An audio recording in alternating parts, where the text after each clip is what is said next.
Roberts world सम्मान समारोह के शुभ बिश्नोई की पुस्तक अविरल अभिव्यक्ति का लोकार्पण। नमस्कार, स्वागत है आपका उत्तराखंड संवाद में। आज मुसरी नगर पालिका में एक पुस्तक के लोकार्पण के दौरान कार्यक्रम में पहुंचे राज्य आंदोलनकारी सम्मान परिषद के उपाध्यक्ष सुभाष बर्तवाल ने कहा कि लगातार पूरे प्रदेश में शहीदों की अनदेखी हो रही है, जिसको लेकर मुख्यमंत्री से बात की जाएगी।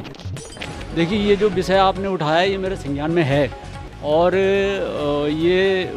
मैंने जो है अभी शासन में एक उच्च स्तरीय बैठक बुलाई थी गृह सचिव की अध्यक्षता में, और उसमें भी ये बिंदु हमने मेंशन किया था कि जो रामपुर तिराहा है, रामपुर तिराहा देहरादून का जो शहीद स्थल है और खटीमा, इनका एक कॉरिडोर बनाकर और किसी विभाग को सुपुर्द कर दिया जाए जो इसका देखभाल भी करे, रखरखाव भी करे।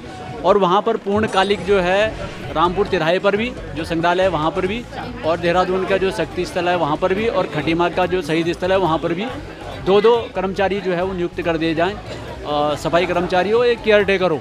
तो वो बिंदु हमने मेंशन किया है जो हमारे जो है उस प्रस्ताव में सरकार को गया है। माननीय मुख्यमंत्री जी उसकी समीक्षा बैठक करेंगे।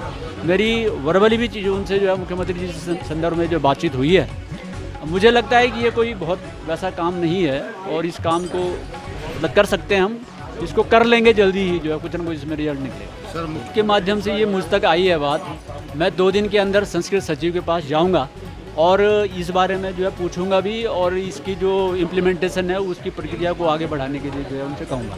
तो किसी विभाग का वो कोई नोडल विभाग होगा तो उसके ही कर्मचारियों ने वहाँ पर रहना है, जो है देखभाल के लिए, केयर टेकिंग के लिए। तो वो तो कोई सरकारी विभाग का ही जो है कर्मचारी होंगे। नहीं, स्वाभाविक तौर पर देखिए, ये तो इस बात की तो कल्पना ही नहीं थी कि जिस प्रकार से जो है राज्य का उद्भव हुआ, उदय हुआ, निर्माण हुआ, तो ये जो त्याग तपस्या बलिदान लोगों का है, ये कोई नेताओं का जो है करिश्मा हो या ये जो है कुछ लोगों का करिश्मा हो, इसको ऐसा नहीं कहा जा सकता। इसमें लोगों ने अपने जो है प्राणों को त्यागा है। उत्तराखंड की जनता ने जो है घर बार छोड़कर सड़कों पर निकल कर जिस प्रकार व्यवस्था को झुकने के लिए मजबूर किया, तो वो सभी लोग जो है सम्मान के हकदार हैं, वो सभी लोग आर्थिक सुरक्षा के हकदार हैं। और मेरी चिंता है, मुझे अभी 3 महीने इस विभाग के अंदर हुए हैं, मैंने इस दिशा में प्रयास शुरू किया है कि किस प्रकार से हम जो है शहीदों के जो परिजन हैं उनकी चिंता कर सकें, किस प्रकार हम अपने जो सक्रिय आंदोलनकारी हैं उनकी चिंता कर सकें, जो आंदोलनकारियों के आश्रित हैं, जो कि आंदोलनकारी जो अब इस उसमें नहीं रहे, दुनिया में नहीं रहे, उनके जो आश्रित हैं उनको भी किस प्रकार से जो है हम मुख्य धारा में लाकर और आर्थिक रूप से संबल प्रदान कर सकें, ये सारी चिंता मैं कर रहा हूँ।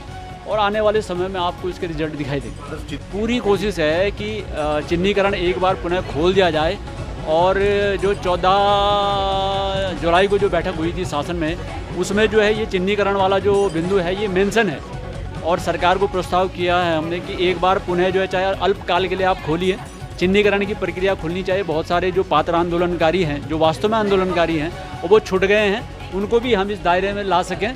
ये प्रक्रिया एक बार शुरू होनी चाहिए। मुझे लगता है कि मुख्यमंत्री जी से मैंने वैसे भी बात की है और हमारे प्रस्ताव में भी है, तो इस दिशा में देखते हैं आने वाले दिनों में क्या होता है। जी।